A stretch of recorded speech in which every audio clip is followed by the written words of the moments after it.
All right, y'all, it is still Wednesday, January 29th, I think. Since steeplepeopleness has now become the culture of criminals, it is time to call it out for what it is, okay?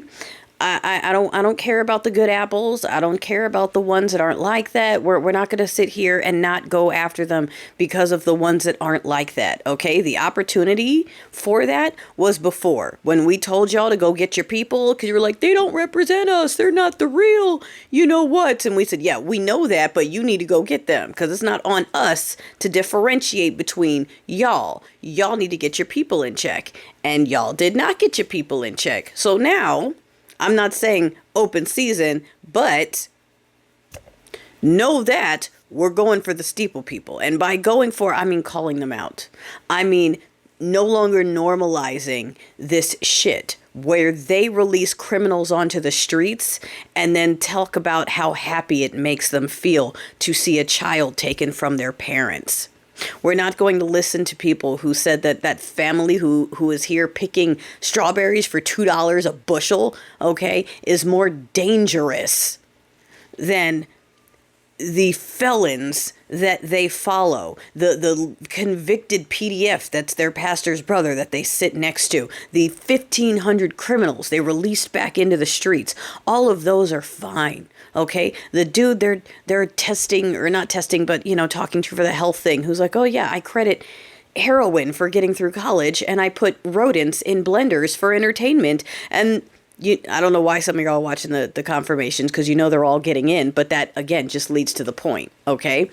The steeple people put that there, okay? The steeple people put that there. The steeple people want a television show of the raids hosted by Dr. Phil. The steeple people want to show that to their children. We're not even 2 weeks in. So if we already have camps where they're putting indigenous persons, where are you going to send an indigenous American from like Navajo Nation? What are you going to do with that? Put them in a camp for what? And no, it's not the first time in history that we've done that. And that's not okay. All right. They want to send, if you were here on a visa, did you protest while you were at college? Yeah, they want to send you too. Okay.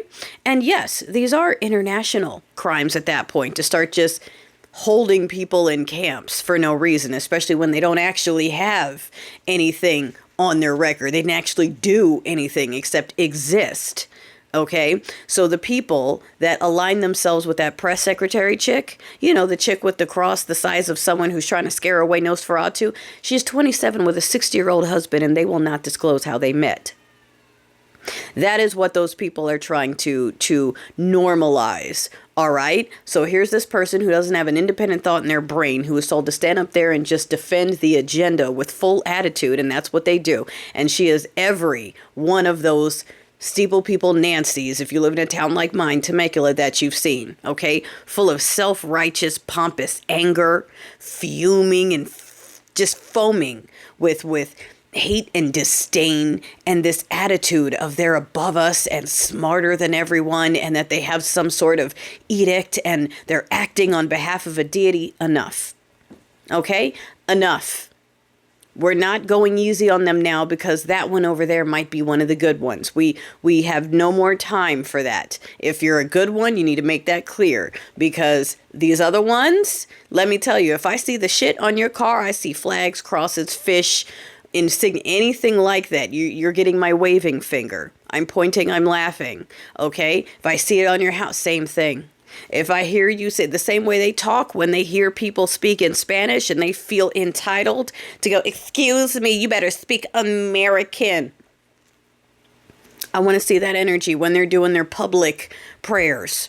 Okay, when they're forcing their beliefs on people who clearly don't want it, when they're harassing someone and questioning if they're in the bathroom. And don't forget, that's one of the things we got permission to do, is to call out those girlies, and just to make them uncomfortable, ask them if they're in the right bathroom when you know for a fact that it's one of those people. You know what I'm saying? So that they can feel it, because there's nothing they can stand more than feeling ostracized, okay, feeling the things that they claim all the time. They're being victimized. There's a war on Christmas. There's a war on their faith. There's a war on crosses. No, there hasn't been. But you know what? There's about to be.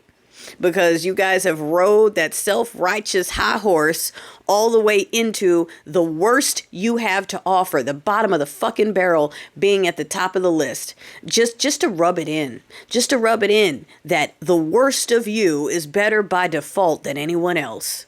The drug addicted, homophobic, misogynistic Chad who has no skill set and no experience, who's in there because he knows somebody who knows somebody, is now reporting on women and black people who need to get out of there. In the name of Jeebus and faith, because according to Jeebus and the Bible, apparently only white men deserve things. I'm not sure where that came from exactly, but they picked it up and ran with it. Now we got a whole bunch of Chads that can't even spell things like military or correspondent running shit. And it's embarrassing. It's embarrassing to the whole fucking world. And this is your reminder that no, it's not on the rise. What's happening is one man with platforms and media has been pushing his own rhetoric and ideology into the countries he's trying to get to revive these ideologies. And so that's the rise. You're seeing it amplified here because this is the place where they completed everything. So they just keep telling us that, oh yeah, this is on the rise everywhere. The whole world is for this type is for white Delulu, when in reality, white people are not even the majority of the population on the planet, okay? That is an American fallacy, just like almost everything else. This dream that the world is a white place and we're the place that has all this wicked diversity, when it's, again, the opposite. White people are outnumbered on a global scale. They're not the majority. There's nothing inherently superior about any of them by default, okay? I mean, they can't even stand a good sunny climate. So we're calling this out. This thing where we're making the Nancys feel comfortable, done. Because the Nancys want their children to watch other children get ripped from their families. And if that's what they want 1 week into this, how long before it's nooses and guillotines that they want to watch? I mean, their dude already said he wanted to bring back the squads. You know what I'm talking about. I don't even know if we can even say it even here. Okay, the takeout squads. He was saying that years ago. He said he wanted to bring it back, and he said he wanted to televise it. He said it already. So you think he's not going to push for that? They're already salivating over this let's watch children get captured TV idea. The people who had a problem with To Catch a Predator want to watch families get ripped apart because it brings them joy and it makes them happy inside because they're very good people. They're people of the deity. So yeah, while we're looking at the different ways to push back, while we're letting our legislators know that we're coming for them too after this, okay, while we're figuring out the best ways to make our impacts without necessarily flooding the streets at this moment, because yes, we know that's what they want, is to be able to declare the thing. They want us maddened in the streets, so we have to be just strategic with how we impact. But one thing that most of us can do, unless you're in a town where it's not safe, I understand there are towns where you are very outnumbered, and if it's not safe, don't do it. But if you're in a town where it's not, you're the only dot, bitch, make them feel it. Make them feel it. Treat them the way they treat other people. Subhuman. Okay? Don't literally, okay? When they shake your hand, wipe it on yourself. Obviously, the way they do to us. Some of y'all still don't even realize that that's a thing. Watch what happens when certain people shake the hand of someone who's a different ethnicity or you know, lifestyle from them and see what they do. You see the wipe, okay? Do the wipe. All right? Yawn in their face while they're talking to you. Chew in their face while they're talking. All that disrespectful stuff they do to make sure you know that they believe that they're above you. Do it to them. Backburner them. Make them uncomfortable. Exclude them. Laugh at them. Point at them. Do not give them special considerations. They're not special. They're not better. They're the party of the criminals. They're the people who protect the PDFs. They're the people who uplift the sin and the crime and then point at the other people trying to just live their lives. And we're calling it out now. We're making them uncomfortable, okay? That's phase one. Just about everyone can participate.